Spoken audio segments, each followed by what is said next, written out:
Hi, so we now move to the chapter of disruptive impulse control and conduct disorder. So, what makes this group different is that people in this disorder typically have problems regulating and controlling their behaviors and their emotionality.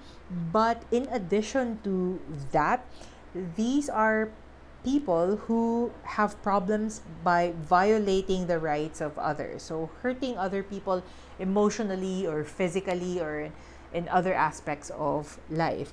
And people under this category also have problems that bring them into conflict with societal norms because they don't perform behaviors that are expected of them by society and are expected of a good citizen, for example.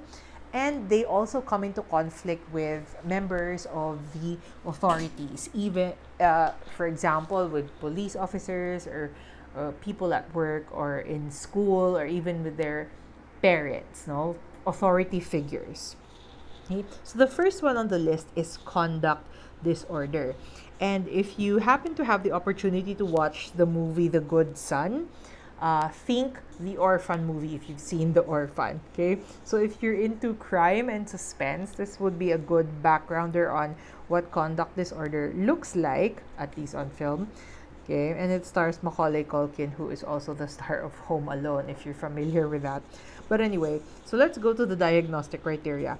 So when you talk about conduct disorder, there should be repetitive and persistent violation of the basic rights of others or major age appropriate societal norms or rules. And by that, we mean at least 3 behaviors from the long list that we will see later on in the past 12 months from any of the categories with at least one criterion present in the past 6 months. So if you look at it, the 3 behaviors should be seen consistently, persistently within a span of 12 months. So if you look at history, you check within a 1-year period if the person has been consistently showing specific behaviors that violate the rights of others and major age appropriate social norms and rules. And then, if you trace back at least 6 months ago, did this person do something, okay, that violates the rights of others or the social norms? Okay, so within 6 months, at least one criterion or one behavior, and then within a span of 12 months, persistently, at least 3.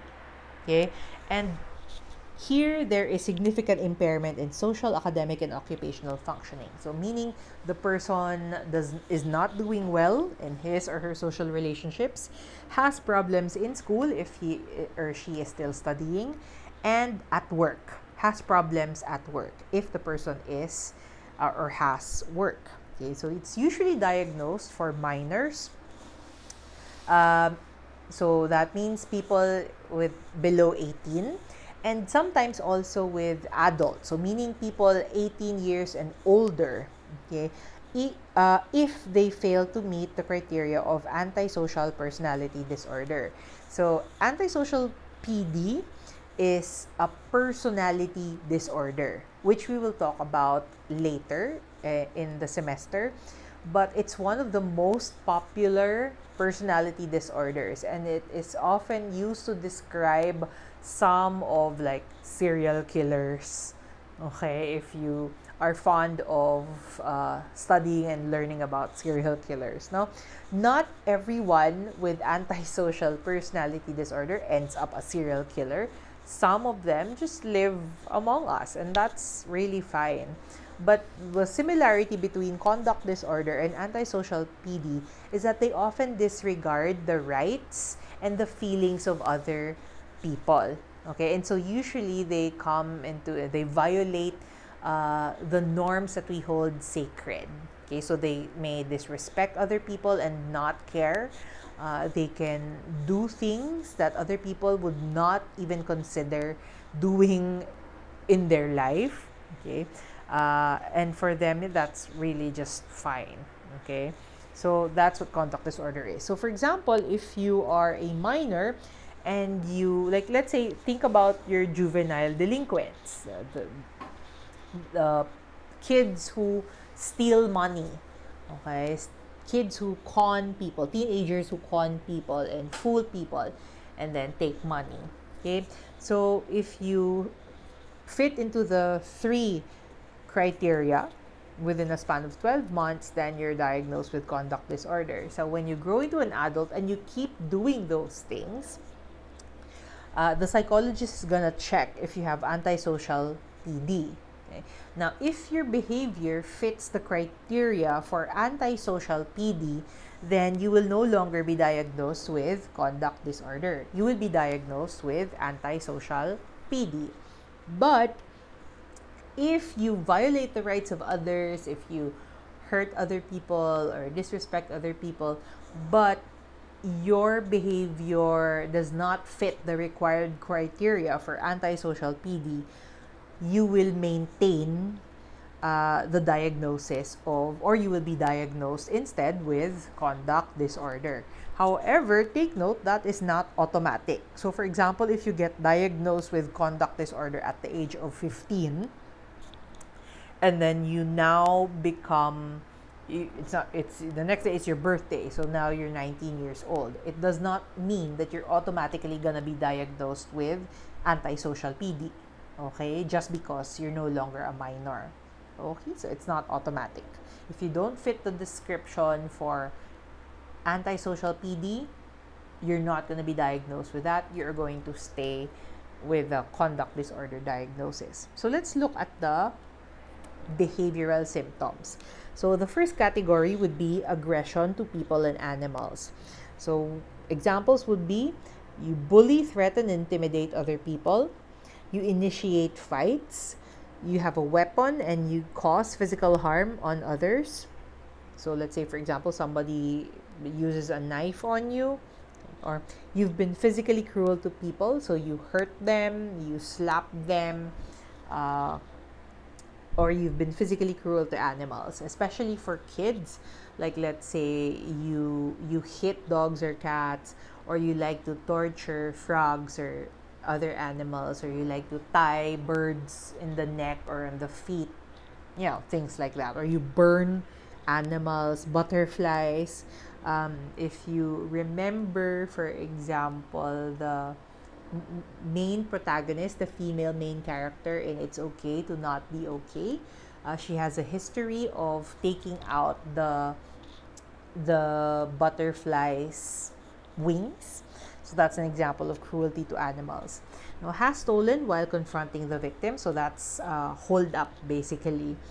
And has forced someone into sexual activity, either through rape or sexual assault or sexual harassment. Okay? Next is destruction to property. Has the person deliberately engaged in fire setting with the intention of causing serious damage? So for example, if a child burns something, okay, like a building or an object, is it intentional? Okay, did the person actually want to do it? Did the person understand what would happen if he or she did it? Okay, so it's deliberate and there is intent. Next is has deliberately destroyed one's property other than by fire setting. So if you like throw stones at a window, okay, or you throw out somebody else's computer or cell phone or laptop, so property of another person. Okay, if it's yours, then that's fine. But if it's another person's property, then it's a violation of their rights because it's theirs. Next is deceitfulness or theft. If the person has broken into someone else's home or car or property, or if the person lies to obtain goods, so meaning nanggagancho, nanloloko, okay? Or if the person has stolen items of non-trivial value, so nagpipickpocket. So that's often the nagpipickpocket, pickpocketers. Or serious violation of rules. So especially if you're a child, if you stay out at night, even when your parents say you have to come home at a specific time, or if you've run away from home at least twice when you're living with your parents or a surrogate, or once and then you did not return for quite some time. Okay? or if you're a truant in school beginning before age 13. So for example, if you always get into trouble, if you always skip your classes, basically like if you get sent to the principal's office for all sorts of things. Okay. So we remember that there are specifiers for this. One is in terms of the age of onset.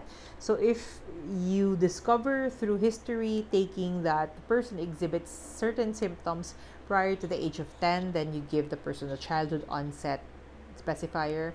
If after 10, then you give him or her an adolescent onset. But if you don't have any record, if you don't have any information from anyone, then you give an unspecified onset. Now, if the violations are mostly minor, so remember you only need 3. If the violations are things like just lying or just being a truant in school or staying out after dark, then that's just mild. Okay, and that will determine the extent of the intervention that needs to be given. If, for example, you stole, so like you pickpocketed or you tried to destroy objects without causing serious harm on people, animals, or the property that you're actually trying to destroy, then that's just moderate. But if it involves aggression on people or animals, such as physical fights, using weapons, or forcing someone into sex or sexual acts, or actually breaking and entering. So this means like, going into someone's house, harming them, tying them up, or really doing a hold up, then that is severe.